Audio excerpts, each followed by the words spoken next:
So we are trying to accomplish this feat. We have one controller and one expansion hub, but that only means that we can work on one task at a time. So we decided to try to use an Android phone. But the videos we talked about were mostly about 2 Android phones, and we only had one Android phone. So we found a method that we could use one Android phone as a robot controller and one for driver station. But we realized we only have one driver station, and that is why we found a method that you can use a computer as a driver station using a tool called the FTC Dashboard. Without further ado, we are going to start. So I have a screen copy working.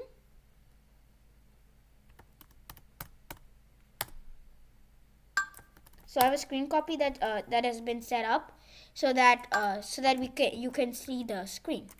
So this is how it looks. First thing we have to do is we have to open Chrome and search for FTC SDK. So you have to open the GitHub link, and you scroll down,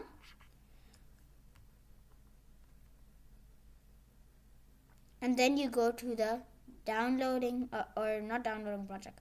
So you go to the downloading project thing, and there should be a hyperlink called releases.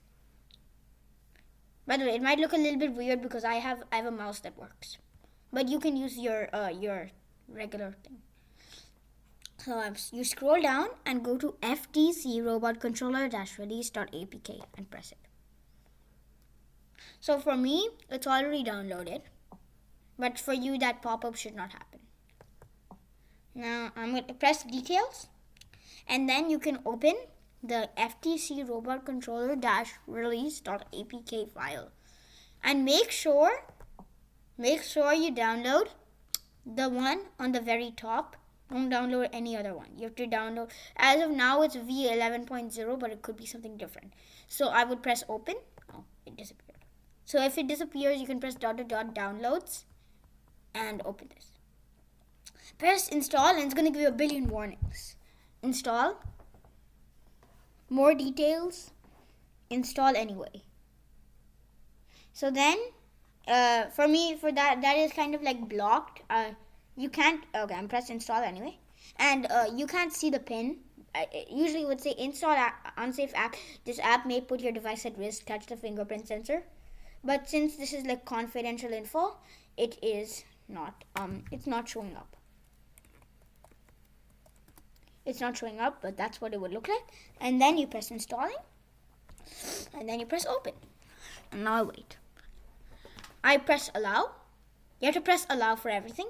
Not everything though, because you press allow, then you have to press while using the app, and this one's a little bit special. You don't press while using the app, you press allow in settings, allow all the time, go back, allow. These permissions may seem a little bit like crazy, but they're needed for reasons. You can Google if you want to know those reasons. So it should give you that should work.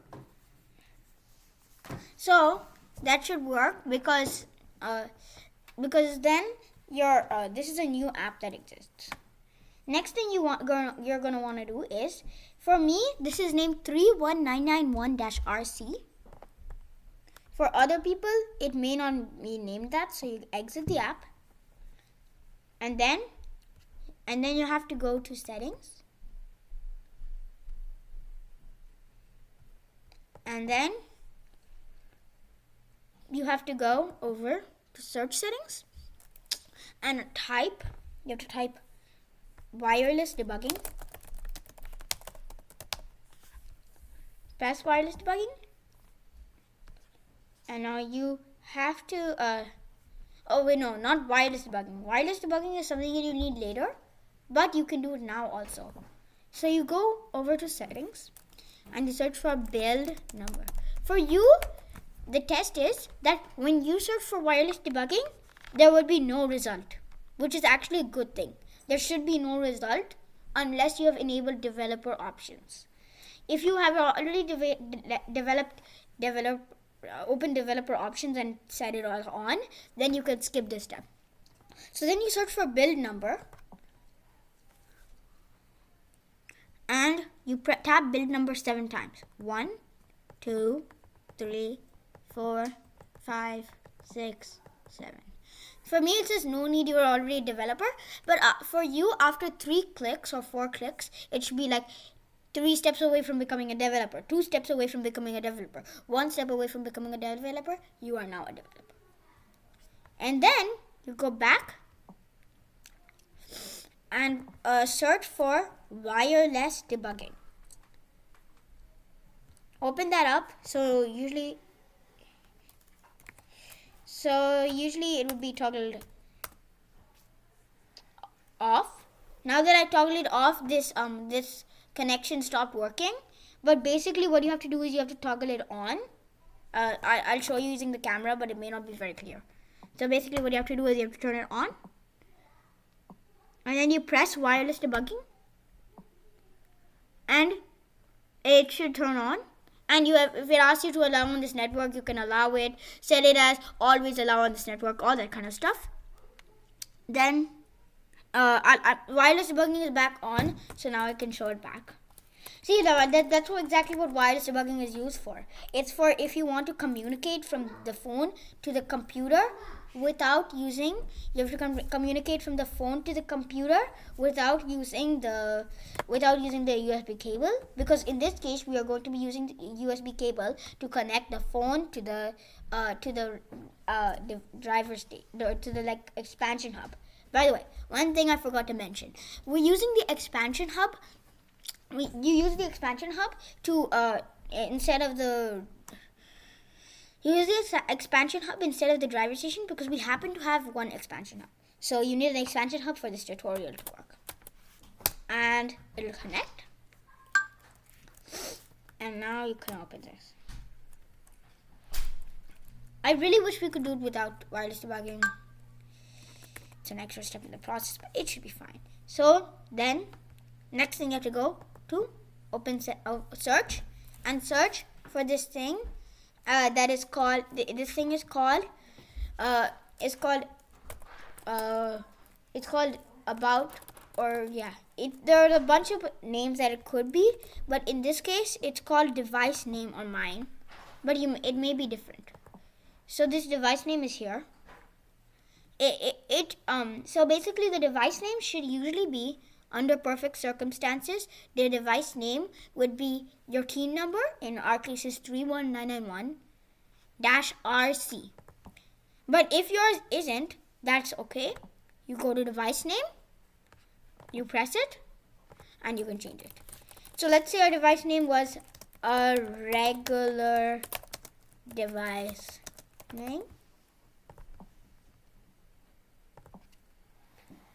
But then you would want to change it to our team number, which is 31991-RC.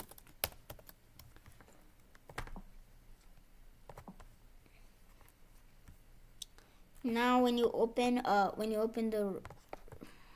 this app, then it should be 31991-RC, or whatever your team number is -RC. Also, if you are using multiple phones, you would use one of them as 31991-RC, one of them as 31991-A-RC, one of them as 31991-B-RC, and so on. That would be more than enough, 28 names. So, yeah. Next thing, you remember that wireless debugging thing we used? We're going to do that next. So what I'm going to do is I'm going to open Android Studio.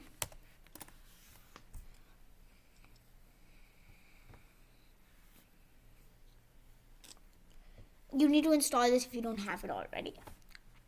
And there are a few things you're going to want to do. So first thing is, you need a special version of Android Studio called Android Studio Ladybug. I will not walk through installing this in this video. I'll walk it through in a different video, which may or may not be published at this time. So the next thing you're going to want to do is, mine says Google Pixel 3a because it's already connected. But what you're going to want to do is, you have to go to pair devices using Wi-Fi. For me, it's saying there's an unexpected error, which is like a big problem, because I'm already connected through the screen sharing. So unfortunately for this step, I'm going to have to turn off the screen sharing. Sorry for the inconvenience.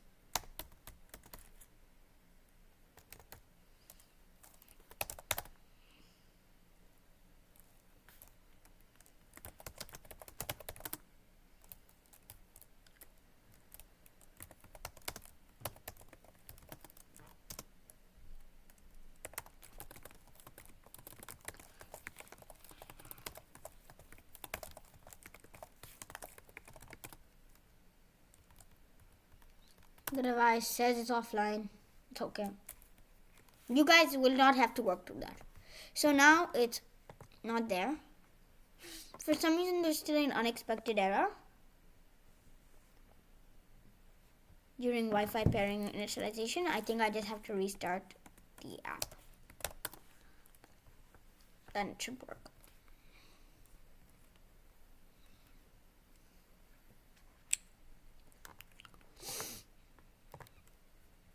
Yes, it fixed. So, unfortunately, you guys may not be able to see this very well. But when you open the wireless debugging settings, like I showed you earlier, when you open the wireless debugging settings, apologies, it's going to be very, very difficult to read. But when you do open the wireless debugging settings, so open the wireless debugging. When you open it, you press wireless debugging, not the toggle. You press the wireless debugging itself. It should take you to a whole new screen that says wireless debugging, use wireless debugging, device name, IP address, and port. You can skim through all of that. Press pair device with QR code. Then you can scan the QR code.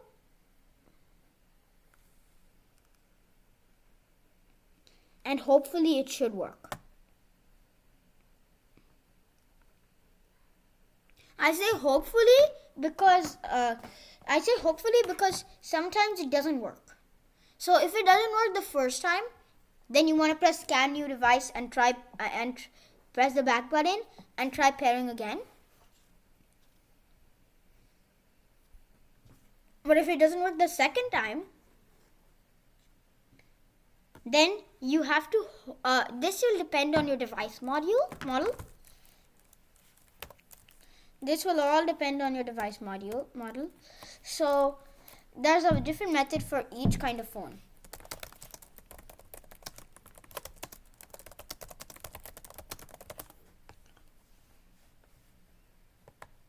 So the normal method is to hold the power button, and then it should show you. But on some devices, you might have to hold on some. You might have to hold volume button and down, volume button and up, side button down, hold power button. There's a lot of different methods, and if it's still not working, then you can hold the power button and volume down button for a long time, and then eventually it should work. Google Pixel, you have to hold the power button and volume up. There's a lot of things you should know if it's your phone. So if it doesn't work, you're going to restart it and just do the same steps again. You may have to enable wireless debugging one more time. So, in my case, so basically, you have to clone the FTC robot controller library. We're assuming you've already done that. And then we're going to do build. You have to open the builder-dependencies.gradle and and then once you open that, you have to add these two lines: implementation com.acmerobotics.dashboard:0.4.15 and Maven. Oh wait, no, I don't think this one's needed for. This one's just for Roadrunner. I don't think many people will be using it. So yeah.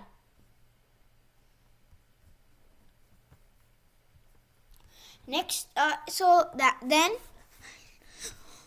Once you're done, okay, I'll actually check how to install FTC Dashboard. There might be a step that I'm forgetting because I already installed it earlier. So actually, I was wrong. You have to add this one too. Maven URL equals maven.broad.dev, and you have to add this. We don't have non-standard SDK dependencies or OpenRC. If you do, then you can do that. Next thing, we have created this. Once you're done with that, I recommend. This is not needed, but I recommend open team code /java /or.firstinspires.ftc.teamcode/ and then you can once you have that open, right click it and press new. You have to press new package, and I recommend naming this mechanisms. We've already done this. And then right click mechanisms, new Java class, and then you're going to want to write mechanism or telemetry. Let's start with. We can start with telemetry. You create a new Java class and you copy this code. So what it does is this very start. This is just showing that this all should be done by itself. This all. So all of this and you're going to want to write @teleop name equals telemetry. That will show your driver station, or in our case FTC dashboard, that this is a teleop program and that it will be doing telemetry. In our case, we could have done autonomous, but we decided to do teleop because it would be a good introduction and you would use teleop for most stuff. Then this might be a long thing to write if you try it. So you can actually just write run op mode or something like that. I don't think it exists for this. Yeah, it doesn't exist for this, but in some other places you can write that. But so you have to write @override, which means you had linear op mode, which is the class that this extends. Also, you would want to write extends linear op mode, and this is extending from this class, which is just like a class, and linear op mode is that linear op mode is the thing. Run op mode is the thing. You want to override it from the other class so it's not empty. So you write @O override, and then you write public void run op mode. Initialize the telemetry using telemetry equals new multiple telemetry of the telemetry, FTC dashboard.get instance.telemetry. Basically, what this does is it creates a new variable called telemetry that is a new telemetry that is instead of writing FTC dashboard.get instance.get telemetry, you can just write telemetry, which is way easier. Then you're going to wait till the start of the program comes. So basically, all of this is just the initialization code that you run once, and then this part is the code that after you start the program. And this is just adding the data for telemetry and making it value 1. Updating the telemetry so the local changes will be pushed to the FTC dashboard or driver hub. And then do not exit, because you don't want to exit when your op mode is like that's like adding the telemetry and then quitting the program, and then no one is able to see it. So basically what this does is it does an infinite loop while the op mode is active. Next thing, I'm pretty sure that's all of our goals today. But that technically everything should have been done. But if you want to test it, you have to open this. So first thing you have to do is I'm going to open up that thing again.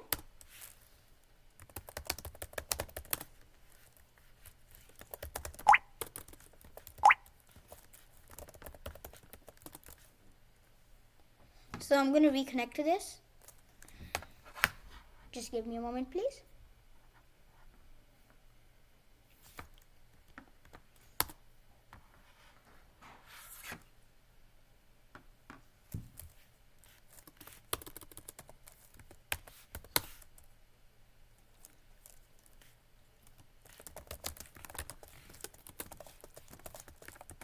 This is all not needed. You don't have to do any of this.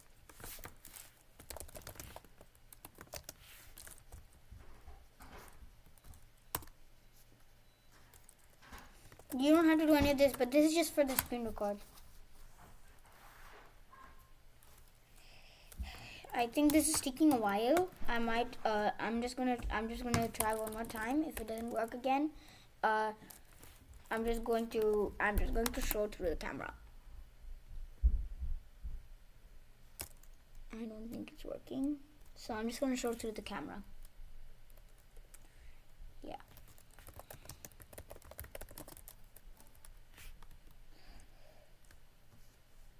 Just give me 1 second though. I'm just gonna test one thing. Because I don't think that the camera view will be really, really clear. And that could be a problem. So I'm just gonna try to do some stuff. I don't think it's working because this is, I think, connected to this thing. So yeah, you know what, it's fine. I'll just use the camera. So next thing we have to do is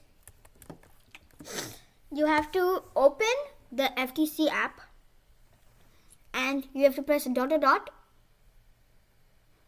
and after you press dot dot dot, you have to press the button that says there should be a button that says enable dashboard.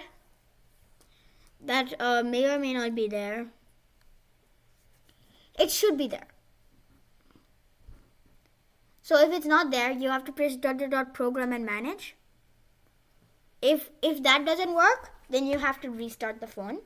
So do whatever I told you earlier, that restart function. And now I'm just gonna wait for it to restart. You can restart in this meanwhile too.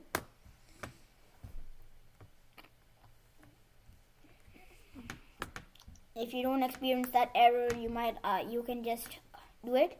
So basically what I did is dot dot dot program and manage. It doesn't work. So I think it's almost done. Restarting. If yours takes longer, you can pause the video here.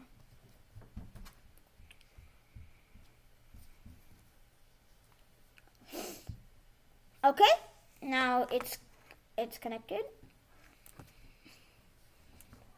So now what you're going to want to do is you have to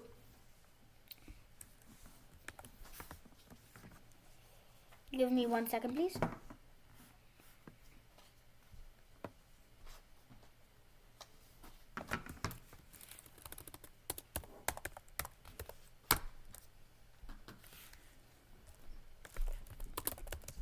Okay, so next thing you want to do is you have to open the thing, and now when you open FTC, there should be you press dot dot dot, program manage should work. In this case, it says the robot. Okay, and that will happen. Once that noise happens, that means that it's ready. You can press dot dot dot, program and manage. It should work.